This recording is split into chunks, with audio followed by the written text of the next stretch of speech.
pessoal, acabaram as férias, então estou de volta aqui mais uma vez no Goiás Bem no Enem e trouxe para vocês alguns tópicos de ecologia muito relevantes para o seu estudo e preparação para o Enem, que a propósito traz todos os anos várias questões envolvendo esta temática. Vamos começar com uma explicação elaborada por aquele que é considerado, por alguns cientistas, o pai da ecologia, o alemão Ernst Haeckel.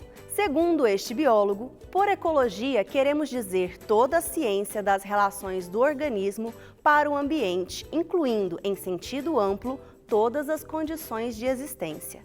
Estas são em parte orgânica, em parte inorgânica na natureza. Ambos, como temos demonstrado, são da maior importância para a forma dos organismos. Em resumo, é a ciência que se preocupa com o estudo das relações estabelecidas entre os seres vivos e destes com o meio ambiente em que vivem. E esse nome, ecologia, de onde vem? Sua origem é do grego oikos, que significa casa, e logos, que significa estudo. Assim, o termo ecologia faz referência ao estudo da casa de cada organismo do planeta, literalmente a ciência do habitat. E você sabe o que é habitat? Este é um dos principais conceitos relacionados à ecologia. Representa o lugar específico onde uma espécie pode ser encontrada em um determinado ecossistema. Por exemplo, seu intestino grosso pode ser o habitat de um determinado micro-organismo, ou o cerrado, que pode ser o habitat do Chrysocium brachyurus, o lobo-guará. Então, espécie, ecossistema, população, comunidade, nicho ecológico, são outros exemplos de conceitos relacionados à ecologia que você precisa compreender para melhor interpretar e analisar os textos das questões. Na sequência, vou mostrar e comentar algumas questões do Enem que poderão te ajudar a revisar estes e outros conteúdos. Uma de 2014 traz o seguinte problema: os parasitoides, misto de parasitas e predadores, são insetos diminutos que têm hábitos muito peculiares. Suas larvas podem se desenvolver dentro do corpo de outros organismos, como mostra a figura. A forma adulta se alimenta de pólen e açúcares. Em geral, cada parasitoide ataca hospedeiros de determinada espécie e, por isso, esses organismos vêm sendo amplamente usados para o controle biológico de pragas agrícolas.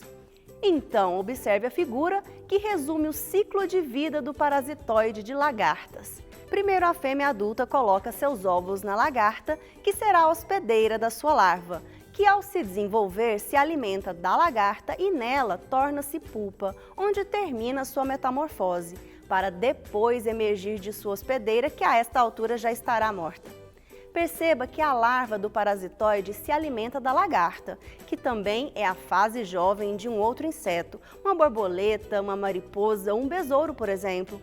E essas lagartas se alimentam de quê? Seria necessário saber que lagarta é essa? Nesse caso, nem precisa, porque o próprio enunciado deu a dica que ela poderia ser uma praga agrícola. Então você pode presumir que alguma planta serviu de alimento para a lagarta, que serviu de alimento para a larva do parasitoide. Agora vamos ver as alternativas. A forma larval do parasitoide assume qual papel nessa cadeia alimentar? Letra A: consumidor primário, pois ataca diretamente uma espécie herbívora. Letra B: consumidor secundário, pois se alimenta diretamente dos tecidos da lagarta.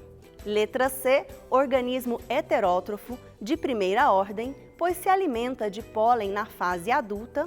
Letra D: organismo heterótrofo de segunda ordem, pois apresenta o maior nível energético na cadeia. Ou letra E: decompositor, pois se alimenta de tecidos do interior do corpo da lagarta e a leva à morte.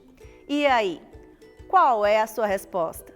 Se escolheu a letra B, você entendeu que ao se alimentar dos tecidos da lagarta que ingere os produtos agrícolas, a larva do inseto parasitoide se comporta como consumidor secundário nessa cadeia alimentar, Mas perceba que quando o parasitoide fica adulto, ele volta a ser consumidor primário, assim como a lagarta citada.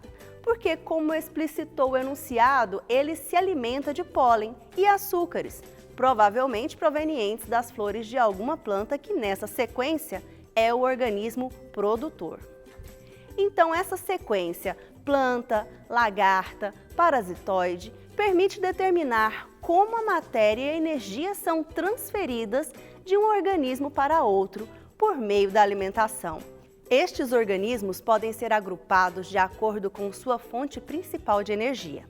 E conforme o número de etapas de transferência de energia a partir da fonte inicial, são atribuídas posições aos organismos na cadeia alimentar, chamadas de níveis tróficos ou níveis alimentares. As relações alimentares estabelecidas entre os seres vivos são representadas por meio de setas do organismo que é consumido em direção àquele que o consome ou decompõe. Nesta representação de 3 níveis tróficos, por exemplo, em uma cadeia alimentar hipotética, o organismo B, ocupante do nível trófico 2, se alimenta do organismo A, ocupante do nível trófico 1, e serve de alimento para o organismo C, ocupante do nível trófico 3. Na situação da questão anterior, a planta, que é o organismo produtor, ocupa o primeiro nível.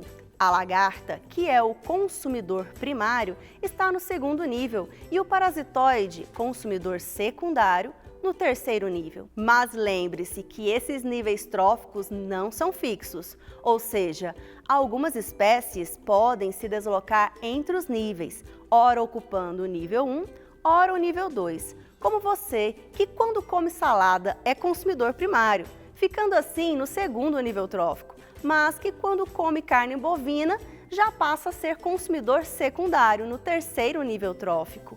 Isso porque podemos ser onívoros, ou seja, ingerimos alimentos de diferentes origens, animal, vegetal e até fungos. A propósito, os fungos, juntamente com alguns tipos de protozoários e também as bactérias, são chamados na cadeia alimentar de decompositores, podendo ocupar do segundo nível trófico em diante.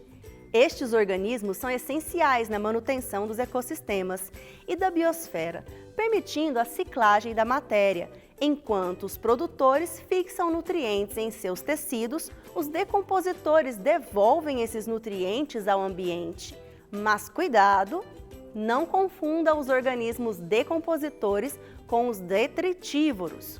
Estes são um tipo específico de consumidores, que se alimentam de matéria orgânica, mas não liberam moléculas inorgânicas no ambiente. O que eles fazem é quebrar moléculas orgânicas complexas, tornando-as mais simples. A energia e os nutrientes que os detritívoros absorvem provêm das moléculas orgânicas que eles digerem. São exemplos desse tipo de organismo: minhocas, insetos e crustáceos. Alguns autores também consideram urubus, abutres, hienas, chacais e alguns roedores como detritívoros. Porém, estes são denominados necrófagos, porque se alimentam de animais mortos em processo de decomposição. Mas qual a importância de saber o que é cadeia alimentar? De entender que existe um organismo que serve de alimento para outro e que esse ainda serve de alimento para um próximo, e assim vai, até que o último sirva de alimento para os decompositores? É fácil você perceber. É só imaginar o que aconteceria com a vida em nosso planeta se todos os produtores fossem eliminados ou mesmo todos os decompositores. A vida como nós a conhecemos provavelmente seria extinta do nosso planeta. Isso porque todos os organismos compõem elos de transferência de energia. A principal fonte de energia externa ao nosso planeta é o Sol, porém os consumidores não conseguem aproveitar diretamente esta energia. Quem faz essa parte são os seres fotossintetizantes, que convertem a energia luminosa em química.